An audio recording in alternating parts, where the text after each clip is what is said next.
y'all, Jessie B Scrapbooking back with another process video. This one is for Mixed Media Mayhem.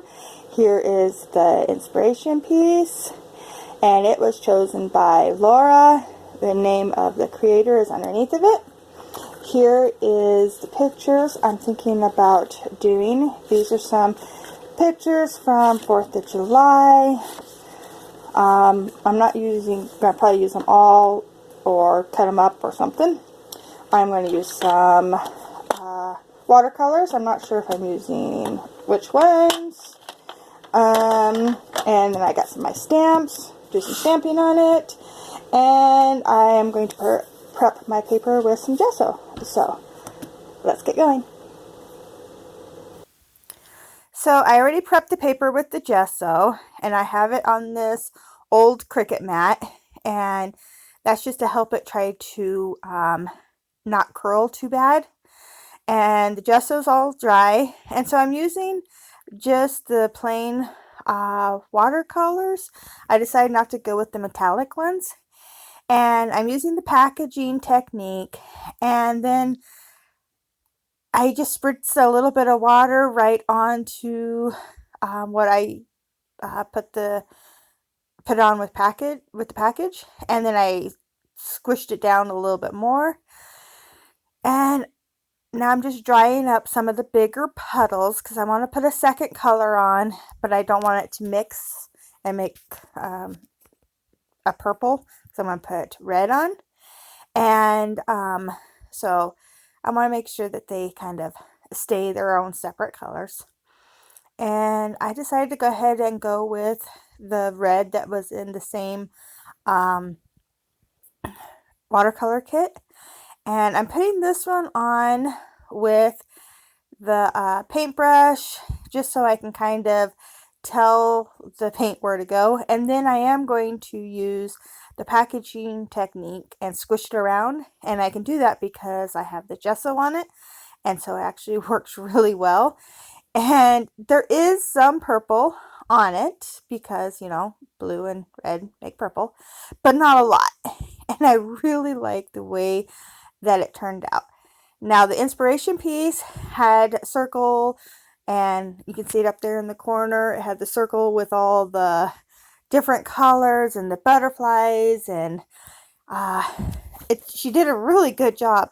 Susan, I think her name was. I'm sorry, but she did a really good job on it, and I really did think it was a pretty piece. But it was very hard for me to recreate something like that.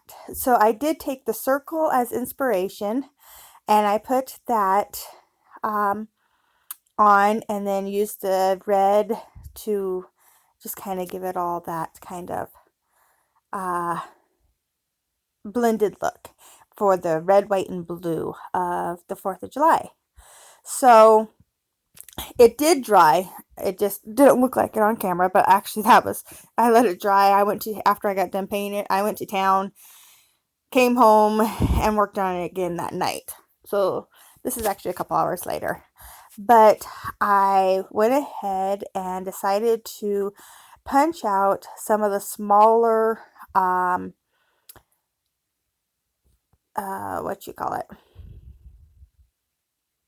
fireworks. Yeah, some of the small fireworks in some of these pictures. And so I have 3 of them that I punched out. The other one with the big explosion of just where it just looks like a whole bunch of stars, I left that one big just because I just think it looks really pretty.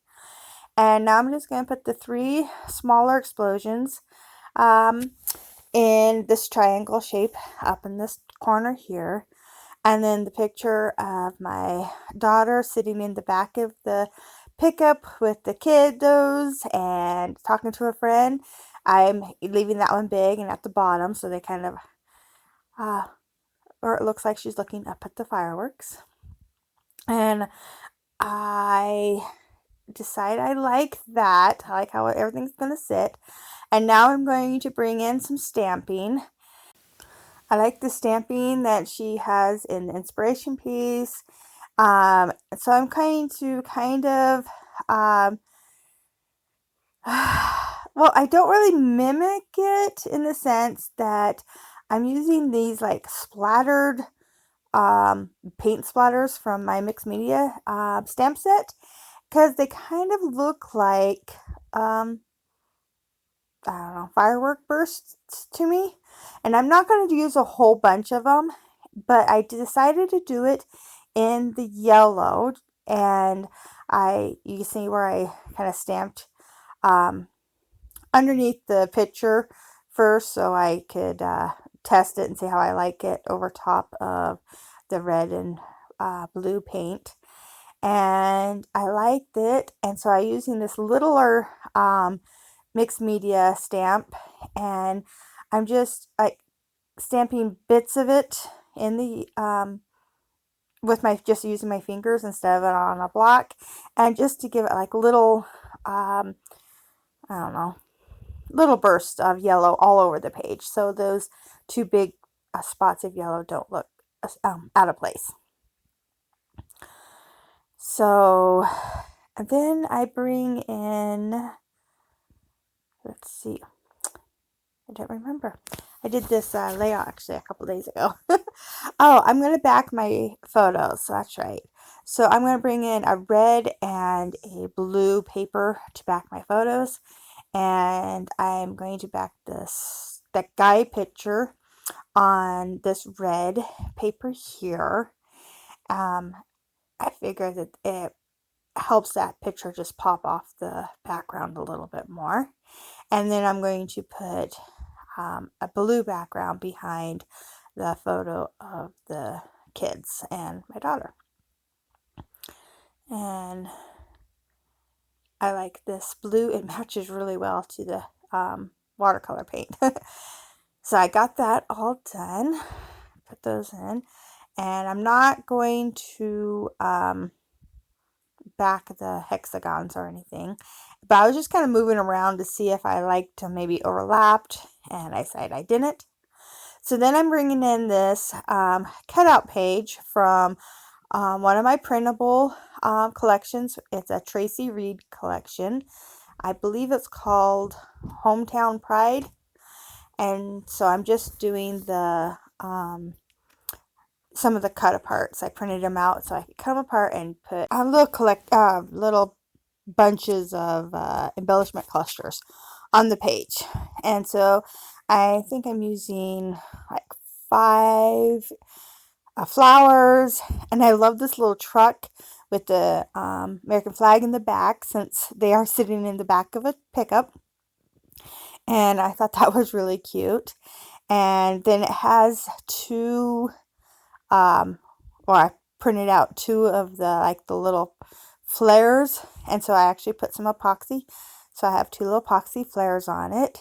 And then that label, it was part of the collection as well.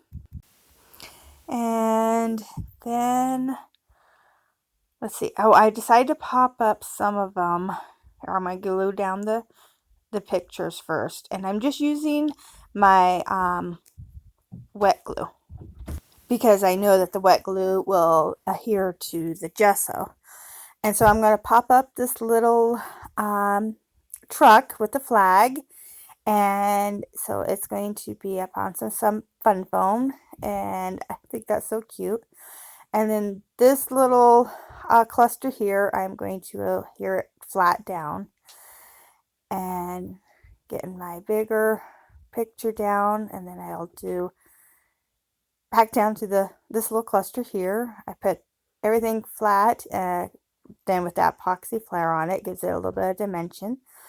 And get my hexagon pictures glued down, and then I will take and glue this little epoxy flare right in the middle of the pictures. It has a little firework on it. I thought it was perfect. And then I'm just going to put these flowers around this the top and side of this bigger picture, and I did pop up that blue flower with some fun foam. And then I'm going to grab these foam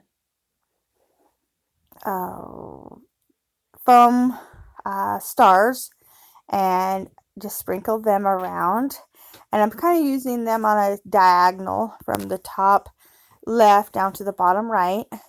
And then my title is just going to be the United States of America.